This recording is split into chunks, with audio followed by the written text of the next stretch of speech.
Have you had an encounter you'd like to hear narrated on this channel? Well, if so, send me an email with all the details. You can email me at contact@buckeyebigfoot.com. Welcome back to Buckeye Bigfoot. Hello there, everyone.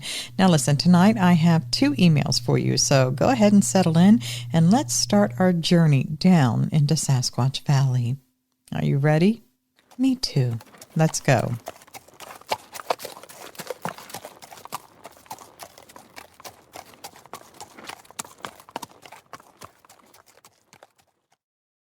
Years ago, when I was young, me and a friend rented a cabin in the Catskills in New York. It snowed that week. It wasn't supposed to, but it did. It started as we were finishing our dinner one night. We were looking out the window at times, watching it come down. As we cleaned up, we sat back down at the table and we began to play a board game. It was getting dark outside, and it was all white with snow and very light from the moon and stars. The table was right in front of the window, so we were seeing everything out there very clearly. Suddenly my friend said, "What is that?" He said it low and quiet. I looked over to where he was looking, and I couldn't believe my eyes. We had been looking out there at that spot all evening, and now there was a big dark lump that had not been there before. It was very clear against all the white snow. Neither of us had any idea of what it was we were looking at. It was just a big lump out there of some kind. I guess it was about 100 to 120 feet from the cabin, sitting near where the tree line started, but yet it was not in the trees. It was out in the open. We got our big shock, though, after a few minutes when it stood up. I guess we had stared too long at it, maybe. It just stood right up, and boy, was it tall and wide. It stood up like a man would. For a second, it was just some kind of a tall thing. Then came the sight of 2 arms and 2 legs. There was no doubt it was something other than a human, even though it had a similar build. I guess it had been watching us through the window, and it got bored, or maybe it didn't like that we were looking out at it. It stood up, and it walked across the open field of snow to where the ground sloped down to the main road. After that, I don't know where it went. My friend's truck was parked between the cabin and the main road, right where it went. We had 2 more days at the cabin that we had already paid for. We stayed those 2 days, but we did not go walking in the woods like we had earlier in the week, and neither of us went outside by ourselves for the rest of the time there. And to be real honest with you, I haven't gone into the woods too much since then. And we did see clear footprints in the snow. We didn't have a camera with us, and this was before cell phones. This was 1994. That situation didn't last long, but it lasted long enough for me to prove they really do exist. Signed, Jeremy. I'll tell you about my encounter. It isn't quite like anything else I've heard. I was supposed to go with a friend to go hike and camp around Ross Lake in the Washington Cascades, but my friend had to back out at the last minute because he had to work. I can tell you that the date that this happened was Saturday, July 31st, 2004. I know because it was not only a full moon that night, it was a blue moon for that month. I took the East Bank Trail up from a trailhead, then I veered off the trail to a place that I had found a while back. It was a small clearing in an area that could have easily been a designated viewpoint if it was bigger and not quite so dangerous. Well, you walk out from the trees away from the trail and you find a semi-flat rocky area with a view down to Ross Lake, and that view will take your breath away. Now, Ross Lake is breathtaking at any time you view it. The lake itself is a knock-your-eyes-out kind of blue.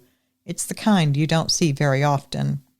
But from up on high, it will steal your breath away, never mind under the night sky. I got up to that spot. I sat up, had my early dinner, and then waited for the moon to shine down on the lake. One of the things camping off trail up there that I always made sure of was to never have a fire or a lantern or anything that people could see for miles around. I like to sit in the darkness and enjoy that night sky. I was sipping a cup of coffee that I had boiled for myself while I was waiting when I heard a yell echo up and down the lake. Now, this is before darkness. That yell seemed to come from at least my elevation or maybe higher. It didn't echo from down below. I had never heard anything quite like it in my life, and I've heard all kinds of animals. It was the kind of sound that went right through you, right to your blood and bones, and it would set your teeth on edge. I'm not saying that it sounded paranormal or unholy, but it did sound like nothing of this earth, nothing familiar.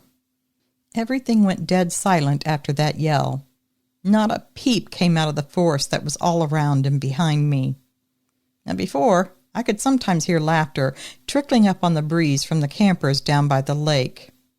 But even they went silent, so they must have heard it as well. After a few minutes, everything finally went back to normal. Now, I believe that that was a Sasquatch, likely the same one that I would encounter up close later on, but we'll get there. After everything went back to normal, I relaxed, and after a while I just passed it off as some kind of weird thing that just happened. I sat there and I saw the moon rise, saw it hit the lake. I admired the way it shimmered on the water for a long while. Then I was sleepy enough to go to sleep. You know, that's the thing I love about being on the trail and not camping near other people. I have no set time to go to bed, no set time to get up, and no one's there to wake me up in the morning. Now, that next morning I slept till about 9 a.m., which was a very welcome thing for me as my alarm clock back home is set at 4:45 a.m. every weekday. I woke up, and instantly I somehow knew something was different, and then I heard it. Someone was walking around outside my tent. I heard and felt them. Now, this sort of thing had happened to me once before. It was someone who wasn't sure if the camp had been abandoned. They were just sniffing around, I think. So I yelled out that someone was in here, and instantly there was the sound of footsteps jogging away. I say jogging because they weren't leisurely like walking, but they weren't actively running either. As they ran off, it dawned on me how loud and how heavy the footsteps sounded. That didn't make sense. By the time I got my tent unzipped and got out of it, I didn't see anyone anywhere. And being as I was on a very rocky area, there were no footprints to be seen. After checking around pretty thoroughly, I assumed that they were long gone, and I set about making a small fire to cook up some pancakes with the mix that I had brought. Now, you wouldn't think that pancakes would have a strong smell when they're cooking, but they actually do, especially out in the open air. I had cooked up a couple of pancakes and set them aside to cool while I cooked up the last two. Now, these are not really large pancakes, by the way. I make them a little bit on the thin side so I can just roll them up and eat them like that. I don't put anything on them. I just roll them up and eat them. Perfect trail food for me. As I was cooking the second set, I heard a strange grumbling sound. I looked to the trees behind my site, and at first I didn't see anything there. And then I did see it. Oh yes, I saw it. I had to look down a little bit. It was in a squat position, looking at me from about 30 feet away, maybe a little more. I didn't know what I was looking at first, or should I say, what was looking at me. This was not the profile of any animal I knew. I also tell you now that it was in a squat, but when I first saw it, right then, I wasn't sure if it was squatting. I didn't know what I was looking at. I didn't know if it was sitting on all fours or what. But then it stood right up, and then I did indeed know what it was.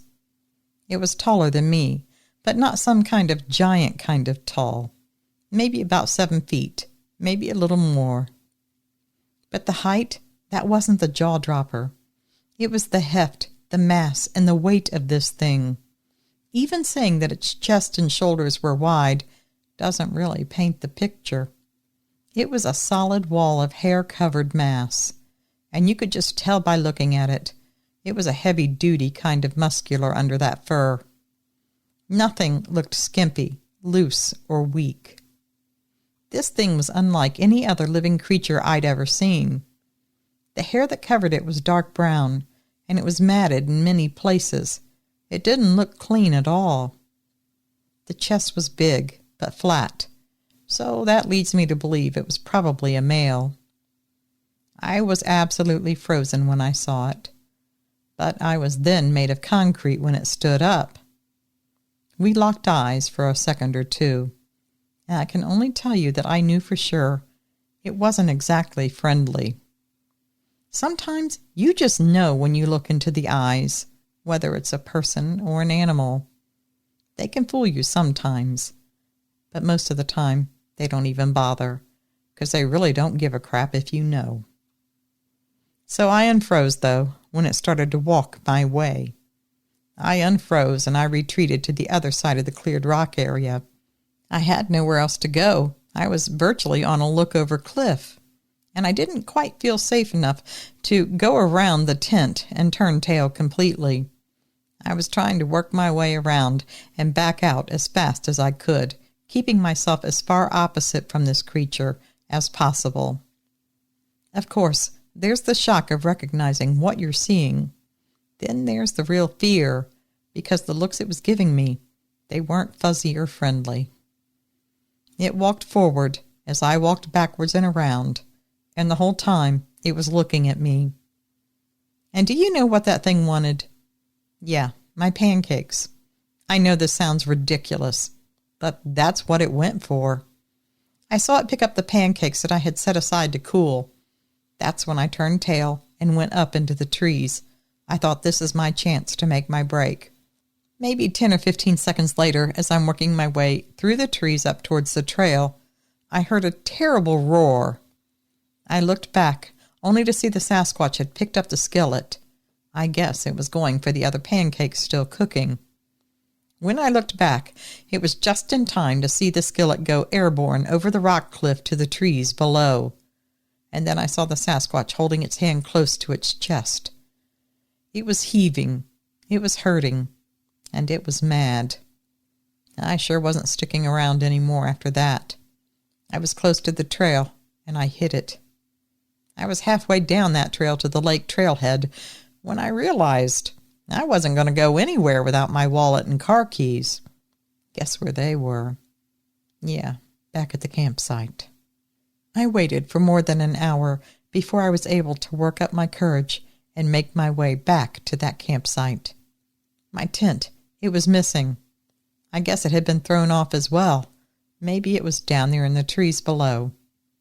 My backpack, thankfully, I had pulled that out of my tent to get to the pancake powder and my water, and that was nowhere to be seen at first. Then I found it, about 50 feet away in the trees. Looked like it had been thrown too. I found my wallet and my keys. They were still tucked inside an inner zippered area. I then left the rest and got out of there. No, wait, back up. I did stop, and I did make sure the fire was covered and completely out. Then I left. Going back to the campsite felt like some predictable horror movie moment, like it was still there, lurking, waiting for me. It was very edgy feeling, and I was very nervous. I have told more than a few people this story, and most do not believe me. One person that I thought was a very close friend made nothing but jokes about it once I told him. Suddenly, everything was a joke about pancakes, Sasquatch, hairy people, and the like. Then he seemed surprised, after a few months, when I stopped calling him to hang out. I deliberately went back to that exact same site not more than a few weeks later, but this time I did not go alone. I told my friend, the one who was supposed to go with me in the first place. I told him what happened the other time when he didn't go with me. I think he wasn't sure what to think, but he never made fun of me either. While we were there, not a thing happened. But the truth is, I don't think I slept all night. I now never cook when I'm out hiking or camping. Never. I eat cold foods only, mostly nutrition bars or oatmeal that I just soak in cold water, or some protein drink that all I have to do is unscrew the lid. Now, those aren't necessarily the greatest, but I survive. You know, I have often wondered how bad that Sasquatch burned himself on the skillet. I hope that those pancakes were worth it, and I bet he never touches another skillet. Thanks a lot. Signed, Jessie.